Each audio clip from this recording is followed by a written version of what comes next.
Hi everyone, and welcome to UBS Trending. I'm Anthony Pastori. Many of us are watching global headlines as uncertainties continue surrounding the ongoing crisis between Russia and Ukraine. We're also watching the markets and how this conflict will affect all of us economically, especially when it comes to oil and energy prices. So the question is, how high can we go? We're going to discuss that right now with Jay Dobson from the Chief Investment Office. Jay, always good to have you here in the studio. Good to see you. Great to see you, Anthony. Thanks for having me. So Jay, look, we know that the ongoing crisis between Russia and Ukraine is impacting everything from the humanitarian side, the crisis that's happening with there, but also we're looking at it from the market perspective, and nothing more impactful, I think, at this point for most of us than what's happening with the potential for energy prices. So where are we? And how much of that impacts what we might be paying here in the U.S. and even in Europe, where they're even more tied to Russian oil there? Yeah, I mean, to put it in perspective, oil prices measured by, WTI, West Texas Intermediate crude, up about 26% year to date. We're up about 8% since late January, early February. So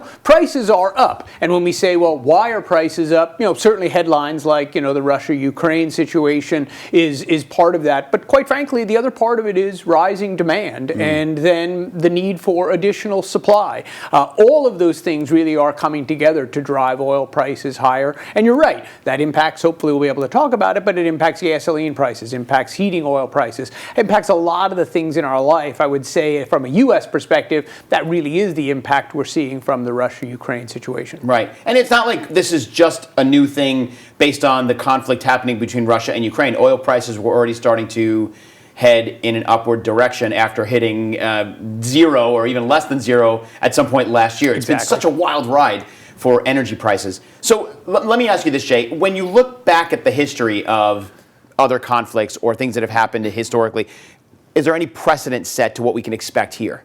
Yeah, I mean, there's certainly a decent amount of data. So we can look at the Iraq war. We can look at Iraq's invasion into Kuwait. We can look at Iran back in the 1980s. We can look at civil unrest in Venezuela, Libya. I think the problem you have in trying to extrapolate that to the Russian situation is Russia's very, very large supplier of crude oil globally. They're the second largest producer, third largest exporter, second largest exporter, third largest producer. Easier for me to say. But they're a very large exporter of oil, and it really doesn't, sort of pay to try and compare what those other incursions meant. So what it really comes down to is what does it mean for supply and demand? Right. Well, that's a good question then, since it really is about supply and demand. How does the crude oil supply and demand balance look right now? Yeah, in a word, it looks really tight. Even if we took away the Russia-Ukraine situation right now, we've been seeing inventories draw down, and that tells us the market's undersupplied. OPEC Plus is adding supply slowly. They'll have another meeting coming up this week, but they're adding supply. You have negotiations between the U.S., Europeans, and Iran to try and restart the nuclear agreement, what we affectionately call the JCPOA. That could add some additional supply. And then you have Russia, which, again, given sanctions, though we're trying to avoid sanctioning energy, you have some liquidity issues that are clearly adding a bit of premium to the price. So I'd say when I look at supply and demand, it still looks tight, and I worry it's likely to get a little tighter before it gets, looser later this year. Well, it's interesting. We've got oil sitting, WTI sitting around about a little less than $100 a barrel, but it has been touching above 100 for the last couple of sessions. What does that actually mean for gasoline prices, what we might pay at the pump, or home heating? Especially, we're still in the middle of the winter here, so how does that impact consumers? Yeah, it's a great question, because reality is, as you said, WTI about $96, $97 currently. We expect it's going to, start coming in closer to $100. So, won't quite get there by year end. And I would say that excludes some of these geopolitical influences. So the geopolitical influences could push that higher. I would say when I start thinking about gasoline and home heating, these are all derivatives. You use crude oil to make all of these things in a refining process. So higher oil prices generally mean, higher heating oil, higher gasoline.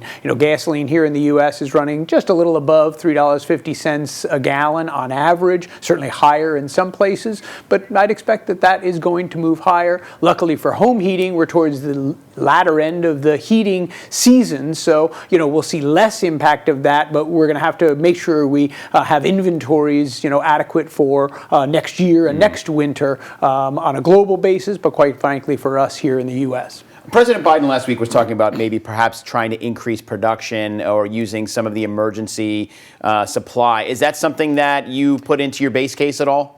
We do include it, but it just really doesn't move the needle at the end of the day. Global demand is just so much larger.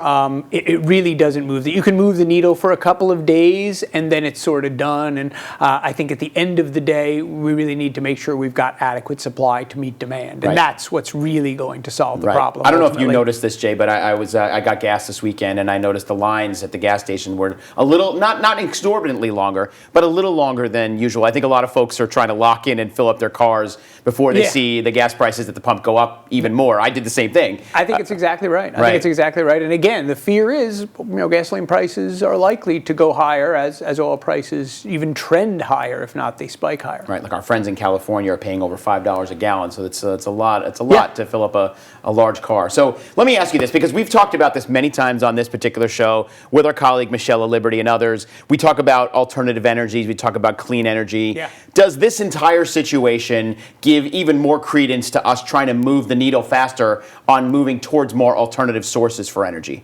Well, I think the early part of your question, it certainly gives more credence, okay? When we look at high fossil fuel prices, it's sort of another reason that we want to move to alternative energy resources or sources. I think the hard part is, can we really accelerate that? I mean, as I've pointed out on this show a couple of different times, we can move literally as fast as we want. The question is, how fast do we want prices to go up? And here we were a moment ago saying, wow, prices are going up because of higher oil prices. So I don't think we can really move a ton faster than we are. We can certainly accelerate. I think what high oil prices and high natural gas prices inform us of is, this trend is durable. Alternative energy really is here to stay.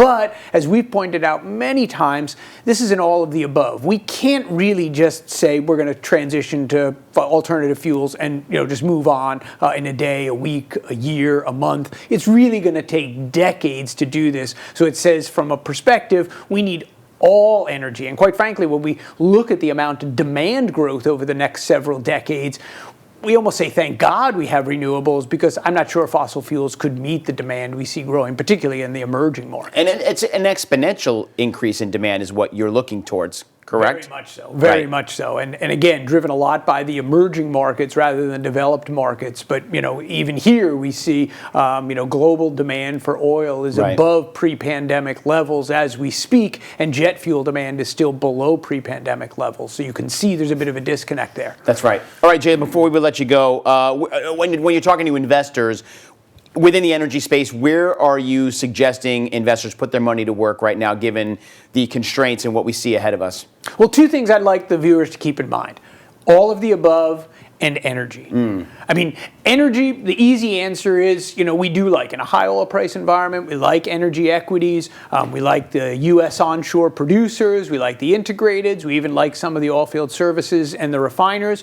But the traditional energy, if you will. But all of the above is the other way to look at it, because you are going to see these high prices, basically hinting that the transition to alternative energy is in fact durable. We've got our green tech theme, a lot of alternative energies. We use utilities to play that, as the electrification era goes on. But there's a lot of names in the green tech theme that are other ways to play this. But I would say all of the above, because we're going to need all of those to meet the demand that's developing over the next several decades. Great, Jay. Thank you very much. Good to have your insights. It's a fluid situation, so we appreciate you coming in and giving us what we know today. Yeah, look forward to coming back. And we will have you back. Thanks, Jay Dobson. Good to see you, as always. Thanks, Anthony. And for more information, you can visit our website, ubs.com/views, for more content from Jay and the rest of the Chief Investment Office here at UBS. And make sure to follow UBS on social media. We've got content on LinkedIn, Facebook, Instagram, and Twitter. Plus, you can check out all of our past UBS Trending episodes